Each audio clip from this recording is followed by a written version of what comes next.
اعلیٰ حضرت فرمانے لگے دنیا میں نبی پاک صلی اللہ علیہ وسلم سے بڑا پیر کامل کوئی نہیں، اور جناب ابو بکر صدیق جیسا مرید بھی کوئی نہیں۔ یہ جو توانائی ہے، ہمارے ہاں لوگ مانتے ہیں اپنی مرضی کی چیزیں، جناب صدیق اکبر نے اس طرح مانا ہے جس طرح نبی پاک نے ماننے کا حکم دیا ہے۔ حضور نے فرمایا جب تجھے کسی سے محبت ہوتی ہے تو وہ تجھے بہرا بھی کر دیتی ہے، گونگا بھی کر دیتی ہے، اندھا بھی کر دیتی ہے۔ نہ انسان محبوب کا نقص دیکھ سکتا ہے، نہ سن سکتا ہے، اور نہ کبھی اس کی زبان سے وہ جملہ ادا ہو سکتا ہے۔ جس کو محبت ہو، جس نے بات سن لی وہ بھی محبت میں کچا ہے، جس نے بیان کر لی وہ تو فیل ہے نا، بالکل ہی وہ تو ناکام ہو گیا، اور جس نے دیکھ لی اوہو ایسا نہیں کرنا چاہیے تھا، اس نے بھی ابھی پیار نہیں کیا۔ یہ وہ الفاظ ہیں حدیث کے جو خود رسول پاک نے بیان فرمائے۔ نبی پاک صلی اللہ علیہ وسلم نے فرمایا محبت آدمی کو اندھا بھی کر دیتی ہے، بہرا بھی کر دیتی ہے، گونگا بھی کر دیتی ہے۔ جب محبت ہوتی ہے تو پھر انسان کو کوئی ایسی چیز نظر، ابو جہل نے محبوب پاک علیہ السلام سے کہا معاذ اللہ مجھے تو آپ کی طرح کا شخص کوئی نظر ہی نہیں آتا، یعنی اس نے کمزور لفظوں میں کہا۔ حضرت صدیق اکبر حضور کے سامنے کھڑے ہوئے تو کہنے لگے محبوب تیرے جیسا حسین نظر کوئی نہیں آتا۔ اب اس کے پاس چونکہ بغض تھا تو اپنے لفظوں میں بات کر رہا تھا، اس کی جو دل کی بات تھی وہ الفاظ بن کے آ چکی تھی۔ حضرت صدیق اکبر کے دل میں محبت تھی تو وہ اپنے لفظوں میں بات کر رہے، اپنے جملوں میں اس کا اظہار کر رہے۔ یاد رکھیے گا انہوں نے اس طرح محبت کی جس طرح محبت کرنے کا حق ہوتا، یعنی ہر چیز ہی، مال بھی دے دیا، اولاد بھی دے دی، سارے بچے نبی پاک کی غلامی پہ لگا دیے، غلام بھی سارے حضور کے پیچھے لگا دیے، بس نبی پاک کی ڈیوٹی کرنی ہے۔ ہزاروں دینار کا نقصان اٹھایا لیکن نبی پاک صلی اللہ علیہ وسلم کی غلامی پر ہر چیز کو ترجیح دی۔ بات تو ہم نے بڑی دفعہ سنی ہے پر کبھی اس کے حسن کو بھی ملاحظہ فرمائیے نا، کبھی ذرا ملاحظہ فرمائیے نا۔ لوگ پیار کرتے ہیں، محبت کا دعویٰ کرتے ہیں، لیکن کہتے ہیں بھئی رستے رستے کی محبت ہے، یہاں مجھے 5000 کا نقصان ہو رہا ہے، یہاں نہیں میں محبت کر سکتا۔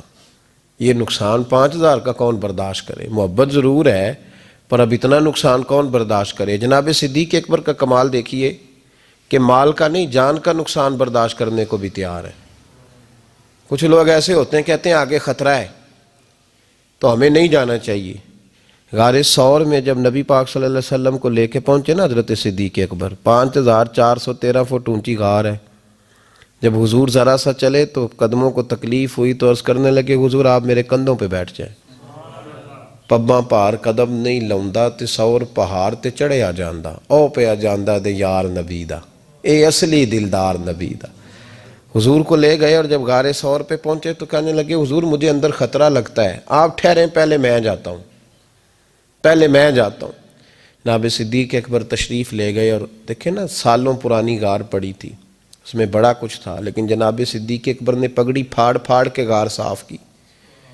پھر جہاں سوراخ تھے نا، خطرہ تھا کہ کوئی سانپ بچھو نہ نکل آئے، وہاں چھوٹے چھوٹے ٹکڑے رکھ کے غار کو بند کیا۔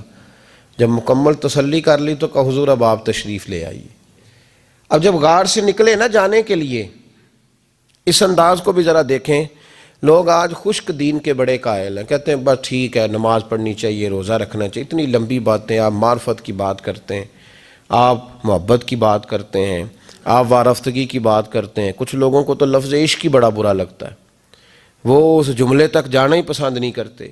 او خدا کے بندو یہ بھی تو انداز دیکھو نا صحابہ کا، جب نبی کریم سید عالم صلی اللہ علیہ وسلم کو لے کے وہ نکلے نا غار ثور سے تو حضور کے ساتھ ساتھ چل رہے تھے، تو کبھی نبی پاک کے آگے جاتے تھے، کبھی حضور کے پیچھے، کبھی دائیں کبھی بائیں۔ تو محبوب کو پتہ ہے، پھر بھی پوچھا ابو بکر یہ کیا کر رہے ہو؟ تو عرض کرنے لگے حضور مجھے شک ہے کہ کافر طاق میں چاہتا ہوں اگر آگے سے تیر آئے تو وہ بھی میرے سینے پہ لگ جائے، پھر مجھے خیال آتا ہے ہو سکتا ہے پیچھے سے آ جائے تو پیچھے ہٹتا ہوں کہ اگر پیچھے سے کوئی نیزہ آئے تو وہ بھی مجھے ہی لگ جائے، کوئی دائیں سے آئے تو وہ بھی مجھے ہی لگ جائے، کوئی بائیں سے آئے تو مجھے لگ جائے۔ طبیعت نہیں چاہتی کہ آپ کو ذرا سی بھی تکلیف پہنچے۔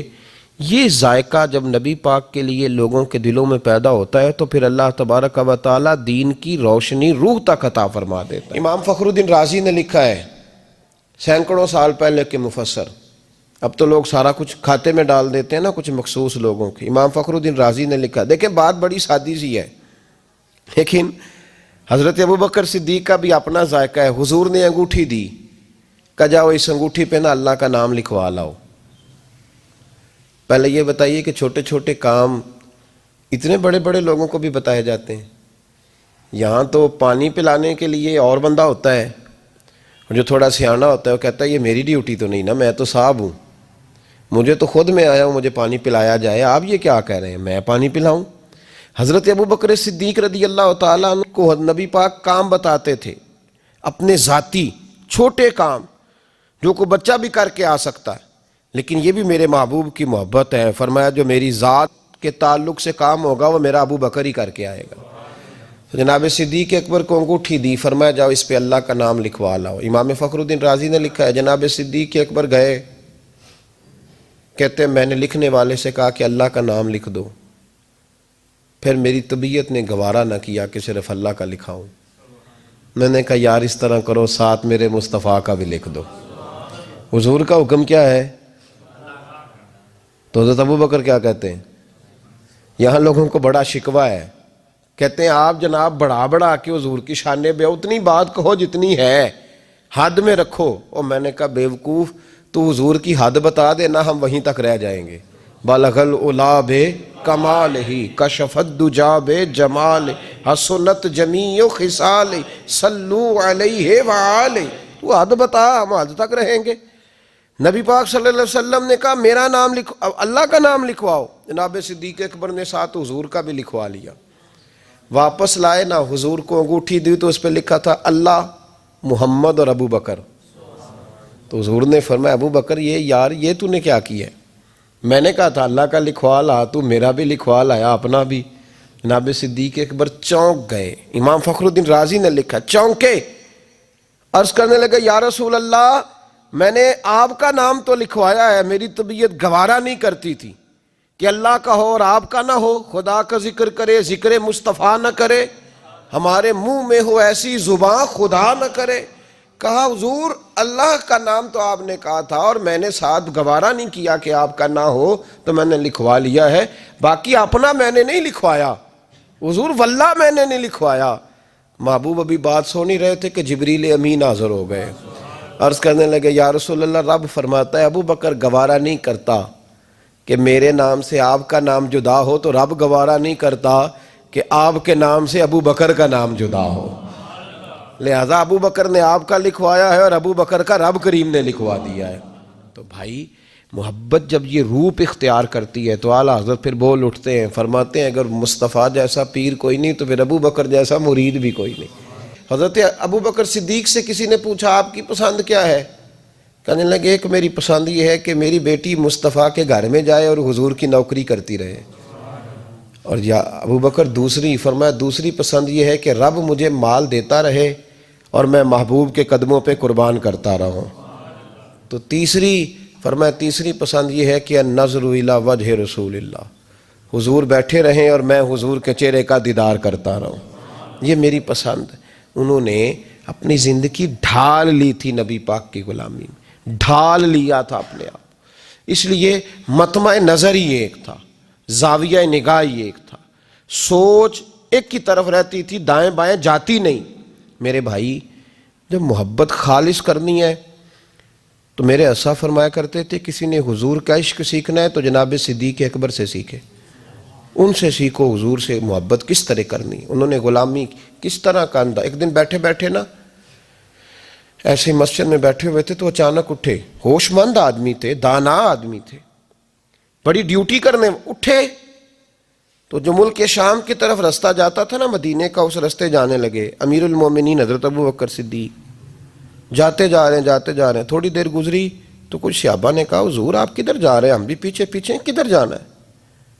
تو پلٹے تو رو پڑے، کہنے لگے ایک دفعہ نبی پاک صلی اللہ علیہ وسلم کئی دن کے بعد نظر نہیں آئے تھے، پھر حضور ادھر سے تشریف لائے تھے، تو میرے دل میں خیال آیا شاید آج بھی حضور ادھر سے آ جائیں، تو میں چلا سب روگاں اندر روگ محمد جس کا نام وچھوڑا۔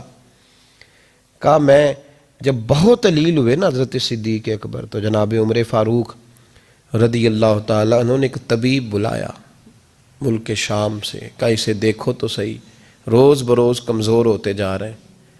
تو طبیب دیکھ کے کہنے لگا مرض تو کوئی نہیں، لیکن ان کا دل بے چین ہے، ان کی روح پریشان ہے، یہ کسی سے بچھڑے ہوئے لگتے ہیں۔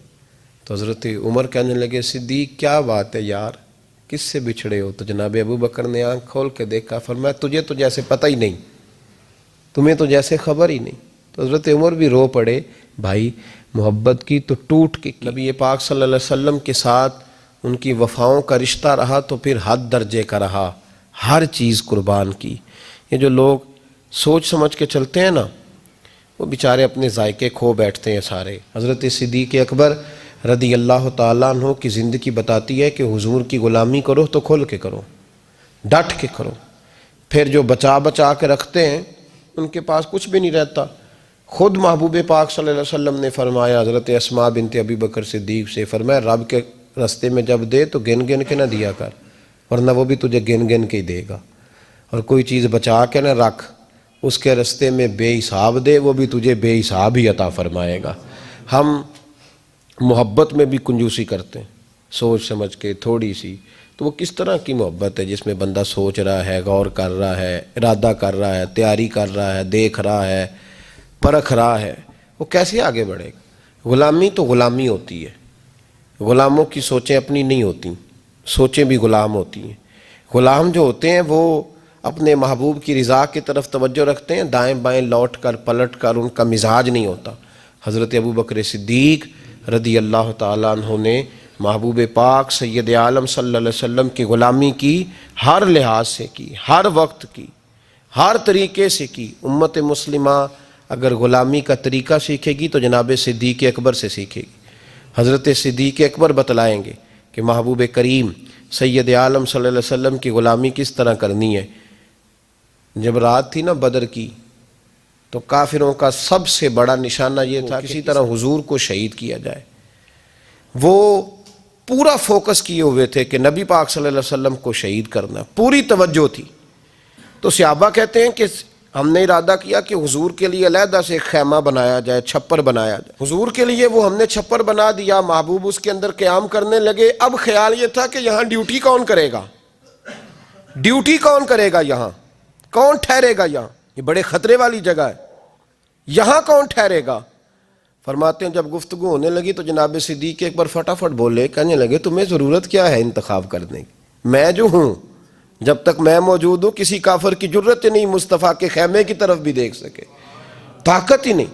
وہ آگے بڑھ کے ان جگہوں کا انتخاب کرتے، اس طرف ان کی توجہ رہتی۔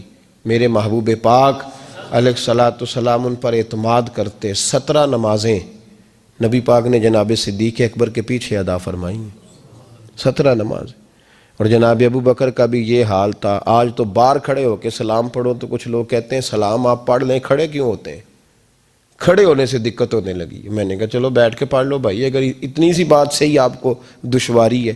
حضرت صدیق اکبر رضی اللہ تعالیٰ عنہ نماز پڑھا رہے تھے، محبوب پاک سید عالم صلی اللہ علیہ وسلم تشریف لے آئے۔ حضور ایک صلح کے لیے گئے، فرمایا مجھے دیر ہو گئی تو کسی کو ابو بکر سے کہنا نماز پڑھا لے۔ تو کہتے ہیں حضور کو دیر ہو گئی، جناب بلال نے اقامت کہی تو حضرت صدیق اکبر مصلی پہ کھڑے ہو گئے۔ ابھی 2 ہی رکعتیں پڑی تھی کہ حضور تشریف لے آئے۔ جس جس صف سے حضور گزرتے رہے صحابہ رستہ چھوڑتے رہے۔ دوران نماز ہی محبوب پہلی صف کے قریب آئے تو جناب صدیق اکبر نے قدم پیچھے ہٹایا، عین نماز میں، عین نماز۔ حضور نے فرمایا ابو بکر مکمل کرو نماز، پھر قدم ہٹایا، تیسری دفعہ پھر کہا، پھر قدم ہٹایا۔ جناب صدیق اکبر پیچھے ہٹ گئے۔ محبوب نے نماز مکمل کرائی اور فرمایا میں نے جب کہا تھا مکمل کراؤ تو کیوں نہیں کرائی؟ تو کیا خوبصورت انداز ہے۔ کہنے لگے یا رسول اللہ اب ابو قحافہ کے بیٹی کی اتنی جرت تو نہیں نا کہ مصطفیٰ کا امام ہی بن جائے، اتنی جرت تو نہیں نا۔ تو عزیز یاد رکھیں حضرت ابو بکر صدیق نے حضور کی تعظیم کی، نبی پاک کا ادب کیا۔ وہ جو لوگ کہتے ہیں نا زیادہ قریب رہنے سے محبت کم ہو جاتی ہے، حضرت صدیق اکبر نے اس فلسفے کو بھی غلط ثابت کر دیا۔ انہوں نے ثابت کیا ہے کہ محبت خالص ہونی چاہیے۔ کئی دفعہ بندہ جتنا قریب جاتا ہے محبت اتنی زیادہ بڑھتی جاتی ہے۔ شرط ہے کہ یہ خالص ہو، اس میں اخلاص ہو، تصنع نہ ہو، بناوٹ نہ ہو، ریاکاری نہ ہو، ملاوٹ نہ ہو اس کے اندر۔ ایک دن نبی پاک صلی اللہ علیہ وسلم حضرت ابو ہریرہ اور صحابہ بیٹھے تھے، تو محبوب علیہ السلام نے فرمایا بھئی ذرا نا وقفے سے ملا کرو، محبت بڑھتی ہے، وقفے سے ملا کرو، قدر کھو دیتا ہے یہ ہر روز کا آنا جانا، بڑی دلچسپ ہوتی ہیں بے ترتیب ملاقاتیں، تو کہا ذرا وقفے سے ملا کرو، محبت بڑھتی ہے۔ تو ٹھیک ہے یا رسول اللہ صلی اللہ علیہ وسلم۔ تو حضرت ابو بکر صدیق بھی ایک دن پورا نہ آئے، جب بات ہو رہی تھی وہ بھی بیٹھے ہوئے تھے مجمع میں، ایک دن پورا نہ آئے۔ اگلی صبح حضور نے پوچھا ابو بکر کہاں تھے؟ عرض کی حضور آپ نے تو کہا تھا وقفے سے ملا کریں۔ فرمایا وہ دوسروں کے لیے کہا تھا، تیرے لیے نہیں کہا تھا، تو روز ملا کر، پابندی سے ملا کر، توجہ سے ملا کر، وہ تیرے لیے بات نہیں کہی، وہ کوئی اور ہے جو قریب رہیں تو قدر کم ہوتی ہے۔ ابو بکر صدیق تو محبوب کے ساتھ مکے میں بھی ساتھ، بدر میں بھی، احد میں بھی، غار ثور میں بھی، اور دیکھیے 1400 سال ہونے کے ہیں وہ مزار میں بھی مصطفیٰ کے ساتھ ہی آرام کر رہے ہیں، تو وہاں بھی ساتھ ہے۔ پانی پرن سہیلیاں رنگا رنگ کڑے، اسی تے پریا اس دا جانیے جس دا توڑ چڑھے۔